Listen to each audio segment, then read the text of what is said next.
Kristina, it's been months since you've been on Small Business School, except I am so excited because every single room I have entered, and this fall it feels like nothing but travel. Every single room, people are talking about podcasting. Yep. They look to me because I have a podcast. I'm like, sweet Jesus, we need an episode with like all of the podcasting. Yes. Well, not only do you have a podcast, you have like a top-rated bomb podcast. Okay. But it like 3 years ago, almost, I think it's like 2 months shy of 3 years ago, you convinced me to start a podcast. And how do you feel? It was the best investment I ever made. I love it. Truly, truly. And I think for so many people that I'm meeting, looking at the financial aspect, I'm like, this could be so good for your business if you do it the right way. Right. And a lot of people are scared because it can be, there's a lot of like maybe myths out there and they're not sure, they don't know how to make it a right fit. And financially, it can be very expensive with not a lot of payback. So I am so excited to like finally be in person, have time that we can do an episode on what a podcast looks like for you and your business and how it can be profitable. Because I know that that's what you're obsessed with, providing great return on investment. Well, yeah, I think podcasting is one of those things that can be like so time consuming. I always hear like when people ask me about podcasting, they're always like, I don't know about it because like I don't have time. And but they're spending so much time making content or so much time networking and they're doing like all these other things. And I'm like, you're already kind of doing the things that would make a podcast pretty successful. Like you might as well go all in and like actually build the authority tool to actually do it. So I'm so happy it's been such a success for you. Obviously, which I knew it would be, but it's also not for everybody, which is the truth. Okay. Let's rewind 3 seconds. Okay. Kristina, Bartold-Sorgota. Yep, say it. Yep. Okay. For Josh. Social Snippet, one half of the Social Snippet. I rave about you, your team, really the team who does the most for me, makes my podcast solo lift. And guys, like if I'm an accountant and I can do this, I think anybody can. But any background information they want on you in case it's like 300 episodes ago that you were last on, it feels like. Well, and I'm a top download. Or I used to be. I used to be a top download on your pod. So I'm Kristina. I am the co-founder of the Social Snippet and High Vibe Women with my amazing co-founder who's here in Ottawa, here with us doing B-roll as we speak. We just ran a brunch that Staci sponsored, which was so beautiful and wonderful. And Maria was dead inside, couldn't do the podcast, but we knew we still needed to talk about this because it's such a good topic. So our team, we work with clients kind of all over the world, but we've launched over 50 podcasts, including Staci's, including mine, community. And yeah, I just like love watching people flourish, tell their stories, make great connections, and use it as an ultimate networking tool. Okay, but let's talk about that because that's exactly why it's been so. It's a tool that I rave about for so many people is how it becomes a networking tool. So can you start off by like giving a couple different like models of like how podcasts run? Because I think people see like the chart toppers and they're like, oh, this person does these hour-long episodes and they have all these sponsors and like I'm going to have to do that too. So what do podcasts really look like?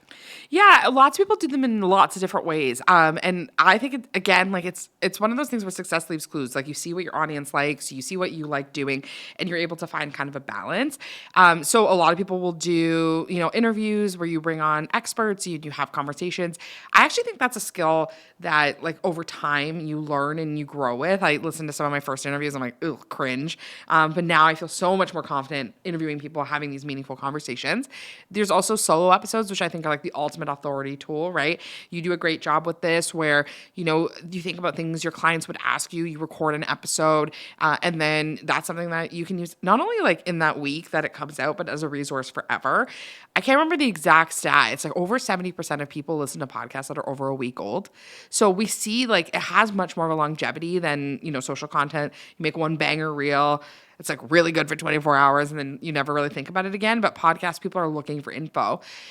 So it can be more of a solo kind of thing. You can do both. The frequency can look whatever you want it to look like as well. Like a lot of people, I know you're up to 2 or 3 a week. My podcast has 2. I have a solo usually every week and then a guest. That's like the cadence I like. But really like what I've been working on kind of on my own podcast and working on with a lot of our clients is like, podcasts are most successful when you're actually like in like an energy, not in like a woo-woo way, but like in the energy of like whatever it is that you're doing and talking about whatever it is that you like. So the podcasts that are the least successful are the people that bring anyone on You talk about anything. It has no like real like, you know, return on your business. But when we started to dial in on like, this is actually what you should talk about in your podcast. These are the types of guests you should have. And I'm actually just now so much more like clear on that. It actually has been really helpful and successful. So, you know, you can look at Alex Hormozy, who's putting out 5 a week, or you can look at like, you know, even our friends of ours, Lori and Chris, who are, you know, they put out like little ones and they put out like really beautiful studio guest ones, kind of like we're in a studio right now. It doesn't need to be like that. It can be quick ones in your car. It can be, you know, interviews that you batch over one day and it lasts for months and months. You could do roundup episodes where you cut up a bunch of pieces of different episodes. Like there's just so many ways to do it and really no rules.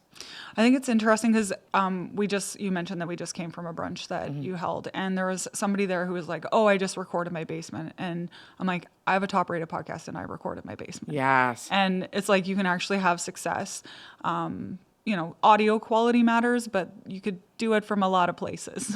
Yeah, and even like tech is just getting better and better and better, right? And so even like I'll give you a link, Staci, to share in your show notes. But like there's like these mini mics that you could use from Amazon that are like $30. And Maria and I swear by these mics because sometimes I'm like, do we even need these Shure mics anymore? Like they're just so high quality. I do love a Shure mic.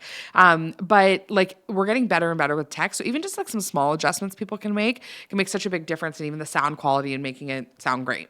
And even remember we were at the spa, St. Anne's Spa, and like the gimbal, like honestly for a camera, like under $1,000 for a gimbal with great quality video, an epic mic that you can then disconnect from that, use with your phone. Like that was also I thought that was great. Totally. Yeah, it doesn't have to be as serious, I think, as people think it is. Like, I think a lot of podcasters, you see people in a studio and you're really like, okay, like, I need this to be, like, you know, professional. I need it to look, like, really good. And we love studios because it's, like, easy for us. And, you know, we're, like, it kind of in that season of business where this feels, like, good.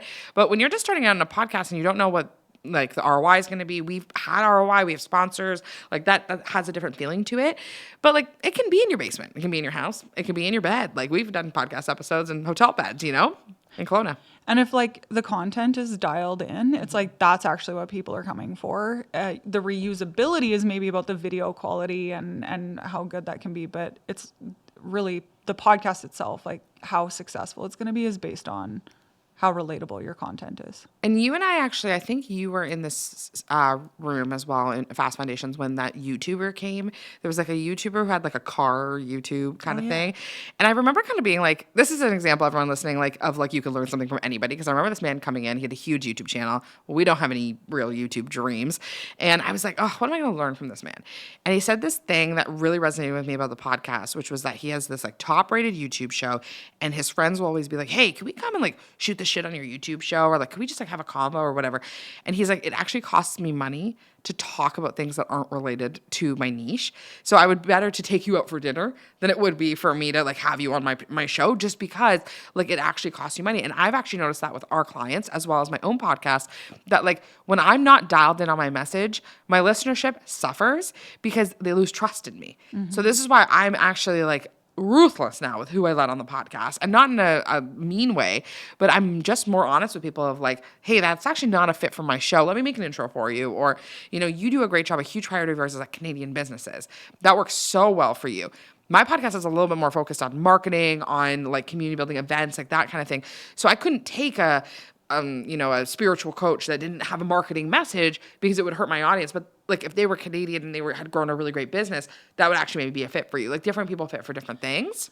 I think too, sometimes it's like about the guest as well. Like, yeah, I know that early on, like we did some episodes with like people who, spoke about hormones, and then they're like, oh, I could talk to it because like if your hormones are affecting you, then you're not showing up well as a business owner. And it's like, how many dots do we need between like A and B to connect the two? Yeah. And it's like, if they're not great at speaking about that, then that's where like maybe an interview or some time together ahead of the episode and you can like hash it out and set some ground rules. I think it's like the confidence though of, this is my audience. Yeah. This is what they're asking for, and this is what I'd like to put out. It's like, it's not as forgiving as Instagram. No. You know what I mean? Like Instagram is like, you put your kids' faces on Instagram and your lunch, and like it disappears in 24 hours. And if you, I just feel like it, I don't know, this lives forever. Yeah, I totally agree. And my other things too is about like maybe this is a part 2 episode you and I do another time about guesting on podcasts, like what it takes to be a great guest and then how to get invited on more podcasts. But even for me, something I find too is that I'll have people on my podcast who maybe aren't a 100% fit and then they don't promote it. And I'm like, this was literally hurtful to me at this point. Like you hurt my business at this, like in this season. So it's like, there's so many great things about podcasting as well, but you have to be dialed on it. It can't just be like, I'm going to do it, especially, in my opinion, you're going to love this, from a financial perspective. Like if this is like a hobby podcast where you're editing it yourself and, this is something you do at night and you're having fun with it or whatever, like who cares? But if this is something that you're trying to use to like make money, to make connections, to build a referral network, whatever that looks like, the authority, whatever, then it has to have a dialed in message so that it reaches your people and you're actually building trust with them. Yeah, and I guess like going back to like the couple different models is like it's great for there to be like what's Dax Shepard's like armchair expert. Yeah.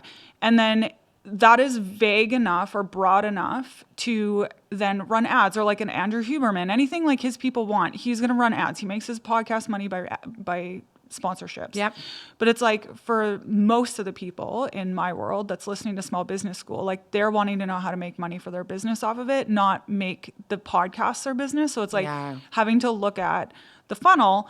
And then maybe you could speak to a little bit about like the funnel and like how they can repurpose for other places and how that fits into marketing in general. Yeah, totally. Well, honestly, I would say if you have a podcast, for the first bit, maybe you're not going to agree with this, Staci, but I wouldn't be so focused on the stats, right? Like you want a few listeners, of course, if it's just your mom and Staci Millard listening, you want to make sure that like there's a few other people.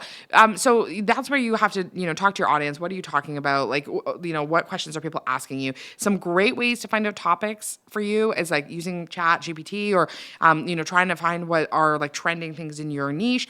But in a bigger way, I would say it's like, what are your ideal clients asking you that you could always talk about with ease? So I would say one of the things that's important is I didn't even focus on monetization of my podcast. Like it's only a new thing for me. Probably in the last 8 months have my podcast numbers been strong enough even. And you really want your podcast to be at 1,000 downloads per month before you're even thinking about making money on ads. Like before you're even it's crossing your mind. What you want to be thinking about is service. How do you add the most amount of value to people? And how do you funnel them into other things that you're doing? For example, Maria and I will do episodes sometimes about High Vibe Women.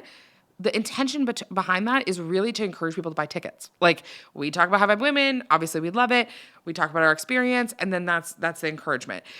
It's not we're not like, oh, buy a ticket, like, you need to buy a ticket. It's not like that, but we're just giving people the information and with the call to action. If your podcast even is in a season where maybe you're just getting started, even running ads to your own stuff, like doing little recordings that add to your email list, that the call to actions for people to DM you on Instagram, like whatever that looks like. But you want to have something dialed in funnel-wise so that this way your podcast is really your top of funnel activity that's getting people just, committed to you, interested in you, hearing you out. And then from there, it's getting them like on your list or ideally on social. The truth is if you don't have a strong email list or a strong social presence, the podcast is harder. It's a harder thing to generate excitement about. But if you have some of that stuff going, you're able to get people cross-platform. I think though, like we were talking about guests too, right? Yeah. Where it's like guesting episodes are so great for really expanding your reach. Mm-hmm.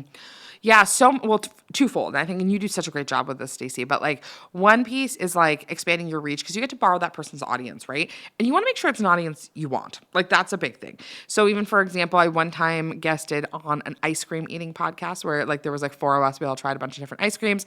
A friend of mine, her husband, this is his thing. I said I would do it. I did it. Did it generate leads? I'm going to tell you no. Like, right? And it's never been mentioned or talked about in any way. So I'm like, I don't think it did the thing. But it is being talked about now. Yeah, talked about now. It's a good example now. People are going to be looking for this ice cream episode. I think I ended up on a peanut butter kick, just by the way, in case you guys were wondering my favorite ice cream. But the other piece of it is that, like, if it's somebody who is an aligned audience for you, you going and sharing your expertise and being a thought leader, that's a great opportunity for that audience to love you. And so you need to think of it in reverse. When you're going on podcasts and you're like guesting, like you being like a thought leader and whatever it is that you are, then that's a great way for you to be expanding your reach and borrowing that audience. That's how I find a lot of my people. I listen to a podcast, I'm like, that person's sick. Like, that's so cool. I'm going to maybe go listen to their podcast, follow them on social. I've invested in programs that way. That's kind of how I got into Chris and Lori's world. So you see that can kind of have like a ripple effect. But the other way is using it just as a networking tool. And this has been huge for me, and I think you as well, which has been inviting people on my podcast, having conversations with them. And, then they learn about you. They learn a little bit about your business. They see you've got some chops. And then usually it turns into a referral partnership. It could turn into them becoming a client, different things like that. I've had it happen many, many times. Yeah, it's actually like that was one of the strategies that I had off the start. I actually didn't do solo episodes, even though I love them so much. And like, I would never go back to not doing solo episodes, but I think it's a huge miss for some people who are so religious on like solo only. Yep. Huge miss. Yeah. Well, I think it's so funny because actually today at brunch, we were talking about this with Rebecca, who is wonderful. And she has an episode or a podcast where she just does solos, and she uses it as a thought leadership play, which is awesome. And I think that's really important. And then, but like you do miss the audience piece of it, right? And then when you are just interviewing, you're actually missing the thought leadership piece. And the thought leadership piece is really important because something that a lot of podcasters, I think, make a mistake in is they give too much stage time to their guest. You want to be asking questions. You want to have that conversation. But at the end of the day, it's your podcast. So you want to still be adding in value. They're listening for you. And so I think it's like you want to also, do the solo stuff. But if you are just guesting and just interviewing people, you're running a talk show. That might not lead to business, right? Might lead to some good relationships, which could lead to business. But you also, to your your people are listening to your podcast mostly because of you. Yeah. Actually, that is funny because I would think about like large guests and how they really like don't impact download numbers as well. And it's like, oh yeah, people come to this show for me. Totally. And people who who are searching like a really large name, like we're not, if I was to somehow miraculously get Alex Hermosi on the podcast today. Yeah. 2026 goals. Yeah. Nudge, nudge, Alex. He's listening right now. Actually, probably Layla. But if you get them on the podcast today, like those people are searching their name. Yeah. They are going to binge every episode that person is on. They're not coming to stay on Small Business School because that type of like celebrity status is almost like I'm just there for the celebrity. Whereas when you get a guest who actually just provides really great value to your community, but maybe they're a little bit lesser known, like they're sharing more often. They're doing the things. Like Alex isn't posting about Small Business School. The only reason anybody's going to find out about it is because they searched his name. And that's a huge mistake people make with guests. The only time I am like hunt for a guest with a big audience is when you're doing a launch. But it has to be someone who you have a mutual understanding of like sharing the content with. I'll give you an example. One of my clients had Jillian Harris on their podcast. Jillian posted it in her Instagram stories like weeks later, and it did really well for the podcaster. That's great. And I've had that same client or other clients have other people who are also named like big names, and that person might not share.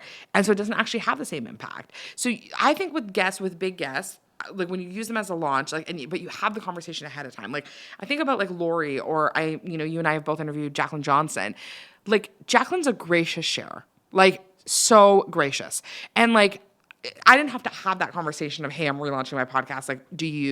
Like, will you share this with me? Because we have enough kind of like relationship capital. You and I are both investors in our business. Like, I think there's something there. But if I was to go cold on someone and be like, oh, I really want Jenna Kutcher, I don't know that Jenna would share it. And so I have to be mindful of like what my expectations are about that. And like my like investment, I need to look at that as more as like I'm getting the opportunity to talk to her and build a rapport with her rather than I'm hoping to use her audience as my stage. Yeah, and I guess like strategically, it is interesting when you've had a couple of big guests, like you can actually attract other big guests. So I'm not saying don't put the effort in, but I think there's a lot of ways to build a podcast. Yeah. So don't just hang your hat on celebrity. And honestly, like, don't hang your hat. Don't use them as your lifeboat for your podcast, because I think that's another thing people do. But I'll tell you from like looking at, we have over 50 podcast clients, looking at my own podcast, your podcast, like some of my highest downloaded episodes are people who have small audiences, a small, like probably my size, I would say, or even a bit smaller, and have smaller audiences, and they kill it. They promote it. They're grateful. They we were actually just talking about Kelsey Rydell, who it was a fabulous guest on our podcasts. By the time this comes out, Staci's episode with Kelsey will be out. Mine's been out for a little while. And it's one of my top 5 most downloaded episodes because Kelsey has ride or die fans. Like, people love Kelsey. I went to one of her events and like people were raving about Kelsey's energy. And she talked about something that people wanted to hear about, which is ChatGPT and ranking in ChatGPT coming up for people for referrals. And that's actually the like kind of trifecta of like a loyal following, and then the big piece is the like, do people actually care about what you're talking about? And that's why, as a podcast guest, which is something we should talk about another time, you actually have to have some key topics that like people actually care about, and not just go on being like, well, I don't know, I could talk about this. It's like, you do such a great job talking about profit. People want to talk about profit. If you were like, I'm going to tell you accounting principles, I don't know if we would get the same views. I don't know. I know sometimes your episodes, You don't know. Staci has really amazing download numbers. Like, honestly, like I aspire to Staci's download number level. Me and my teammate Ben, who will listen to this, I'm sure, we like laugh because I'm like, I need whatever it is that Staci's got. Like, and I'm like, and Staci is talking about business, and she's talking about bookkeeping in that episode, and people really wanted it because people actually want to know about that, and that's something that they're searching. But like, I'm like, is that the sexy thing? No. Isn't it funny though? Because like, I think I went 300 episodes before I talked about bookkeeping. And people want to know. Yeah. Do you think that bookkeeping's sexy?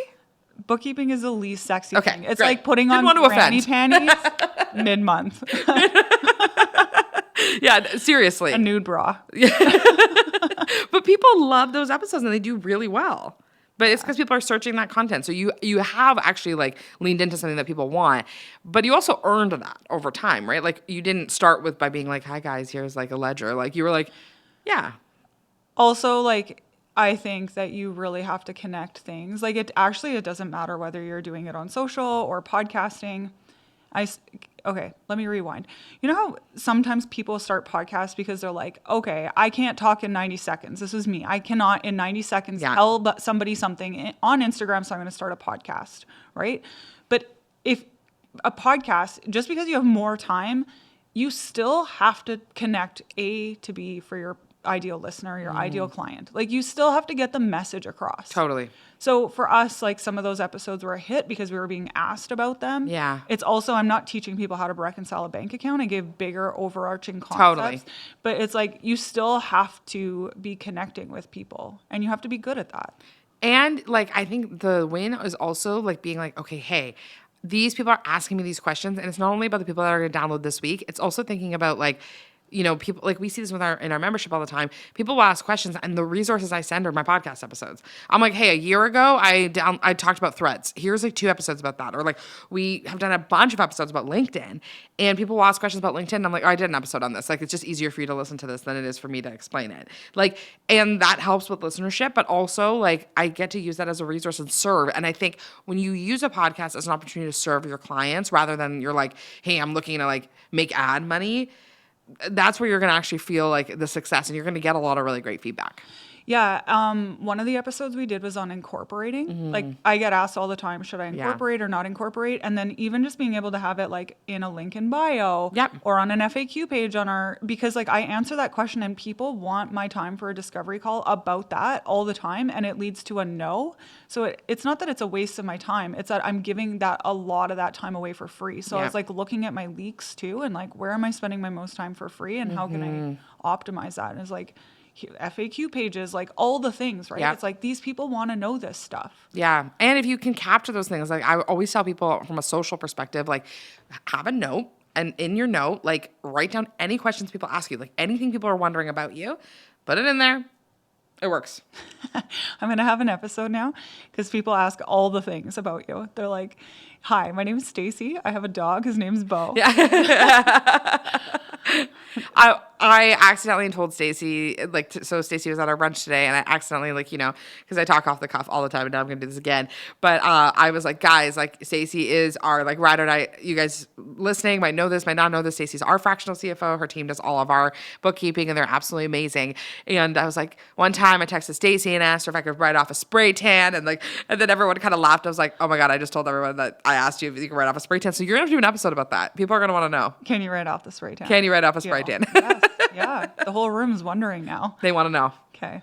Incredible. Do you have any other tips that you wanted to share about podcasting? Like, do you want to share about launching? Like what does well for a launch? Yeah. Honestly, I was just thinking to myself, I was like, I should actually do an episode on this because I've never done an episode about it. But yeah, so podcast launching, I think regardless of how you do it, it's about building hype. So, people like numbers on podcasts are very distorted from social numbers. So somebody who gets 1,000 downloads a month on their podcast, that's actually like not the majority, right? So like, but if someone had 1,000 followers on Instagram, you might be like, oh, they don't have that big of a following, right? Like, so there is a bit of a different feeling. I just want to remind you that that's like 1,000 people, which is like, I know this is like such a hokey Ronald McDonald message, but like 1,000 people listening to you, like what would you do about that if it was a room that you were in? Or, as our following grows, as our like podcast listenership grows, I always think about that. I'm always like, oh, like if I'm disappointed by the numbers, I'm like, so every week there's an X amount of people who are like, yep, this is what I choose this week, right? Like that is powerful. So I just want to say that. So from a launch perspective, you want to build some hype, some things that we love. One, social assets. So talking about it on social, you want to bring your audience along. It should never feel like to your audience that they're like, boop, boop, there's a podcast, right? It should be like, hey, I'm launching a podcast. This is the date I'm launching it. Here are the assets. We had a friend who did like a vote on my cover art, and she let her audience choose the cover art, which I thought was kind of neat. So stuff like that can be really cool. Like you want to bring people in on it with you. You want to talk about it a lot. I love when people have a street team. So the street team is a group of people who you trust, who actually they are people who like are audience sharing with you, where they might have people who are similar and audience wise. They're not your mom. Your mom can be on your street team, but unless your mom is an influencer in your niche, she's on the B list. She's on the bench for sure. So you really want to make sure that, and those people are sharing. Give them assets. Give them, tell them the day that it's downloading. People sometimes do this. I don't like this because it affects their download numbers, but they send like audio clips to their street team to listen in advance. Let them wait. Let them wait until it's out. So say you're launching on a Wednesday morning, first thing in the morning, have an email time to your street team being like, today is the day. Can you share about it? Here are the assets. Can you download everywhere? So you want to be encouraging downloads and you want to be encouraging reviews on the first day. And that's how you end up in the charts. So take a look at what categories you're listed in, and that's how you end up in the charts. Something I love that my clients do for a lot of our launches is they have a launch party. And they treat it like they're launching a book. Because it is a labor of love. How many episodes are you at? You must be like 500, 400? No, like 350, but okay. That's a crazy amount of episodes. Still, yes. Think about how much time, like I'm just over 300 as well. And your frequency is like now higher than mine. And like, even for me, it's like, sometimes I'm like, should I do 3 episodes a week? Do I think that would work for me? Like, when I was pregnant, I was like, do I scale back? Like, it's a labor of love. And it takes a long time, like a lot of things in business, but more than the average thing, I would think, to make money on it. It's kind of, but I still think like it's better than a lot of things. Like Pinterest, YouTube, like even, do you know how many people I know that have been on social for like 6 years and are like, I have 175 followers. And you're like, Are they paying for social media help?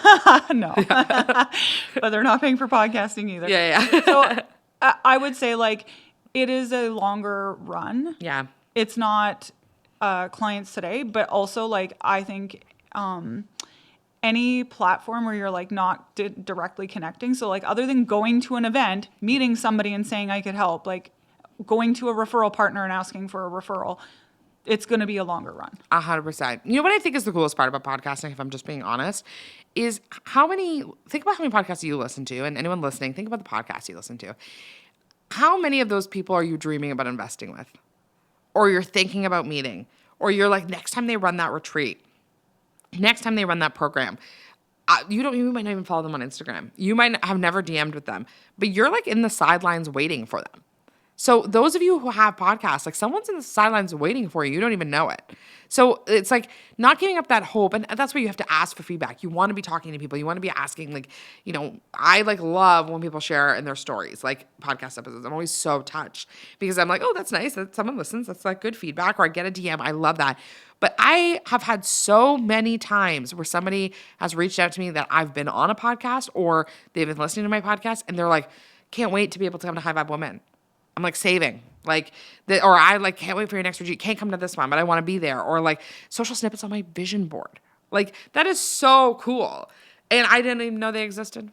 I wouldn't know them if I saw them on the street, you know? So it's a cool like feeling. And I think you are building up that, like, I don't want to say fan base in a negative way, but that fan base, those people who are like in your corner, your ride or dies, so that you might not be selling anything today to those people, but 5 years from now, you could sell something really impactful to them.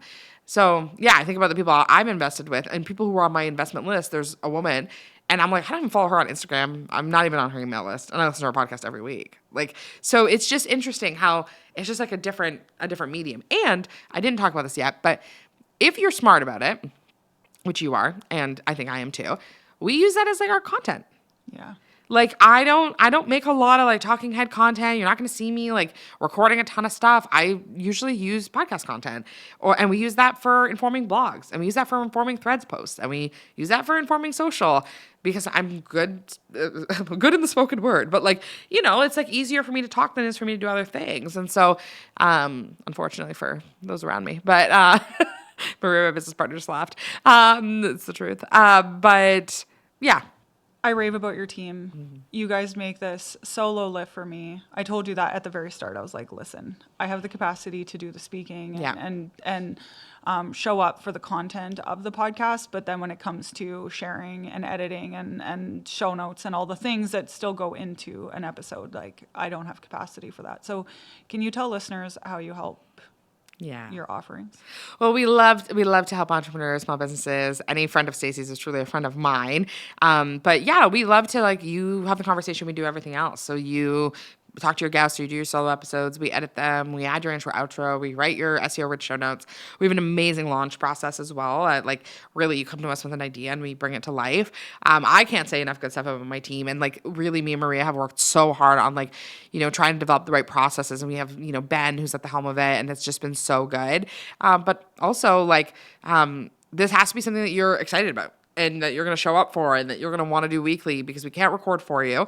But if that's the part that you're so excited about, like you're excited for the conversations, but it's the tech that scares you, the promotion, the like who will listen, how will people find me, then we take care of a lot of that. And yeah, we love it. And our team loves you, Staci. You know, I tell you that all the time, but our team's always so happy to help you with stuff. And yeah, it's been such an amazing journey seeing you from the beginning of like, you were kind of like, oh, I don't know. And I was like, you should do this. I think you should do this. And then you texted me one day, you're like, all right, I'm in. And you did it. And then it's been such an iteration of you like being able to do like solo episodes. You've done so many things in person. Like, you know, it's grown so much. You've interviewed some amazing people, and like your focus on Canadian business is so amazing. So yeah, it's amazing. The last thing I'll say, though, is like the confidence that came from it, because I remember like being in that room and I wouldn't have talked to the people that I like decided to talk to. Yeah. And so like having the guests, it helped me get clearer too on my messaging and my business. Like there were so many things that came from it, but like the connections, all of it, but just like personal growth wise, like I feel like I've grown and changed from podcasting too, which is kind of like, I love that. That's the first time I probably said that or even realized it. But I think that happened too. Just like you got better at interviewing and totally. And having a podcast, like not to sell it too hard to people, but like truly changes the game for you in business in a lot of ways. But one of them also is that when you have a platform you can lend to other people, there is something there for that, where people are a little bit more open. So I'll just use an example, like Chris Harder, like now definitely a friend, but at the time, definitely like 5 layers removed of a mentor. I coach his mastermind now, like I love them, him and Lori. But at the time, I remember going to him being like, I would love to have like a one-on-one conversation with you. Would you be open to being on a podcast? I'll give you all the footage, blah, blah, blah. And he was like, sure. And he came and we had this amazing conversation, and that really strengthened our relationship. I did the Elite Mastermind the next year. Like there were so many pieces. He's become like a referral partner of mine. But I don't know that, he says, because I said this one time in front of him, he's like, I would have. And I'm like, but like, I don't know that he would have been like, yeah, I'll go out for coffee with you, random No. stranger. Like, you know, like at the time. And I've invested lots with them now. But like, even like when I think about all of these amazing guests I've had, like I use those big guests that I don't even expect them to post in. If they do, it's a total win, but I'm not worried about it. I use those as opportunities for me to strengthen my relationship with them and use that opportunity to have a conversation. Like my conversation with Jacqueline, like she sold an agency 10 years ago. Like that, maybe that's in the past for me and Maria. We learned so much from just talking to her in that 1 hour that like even if it wasn't a podcast, it'd be well worth my time. And then now she knows I'm a podcaster, knows we edit podcasts. We do edit Jacqueline and Marina's podcast.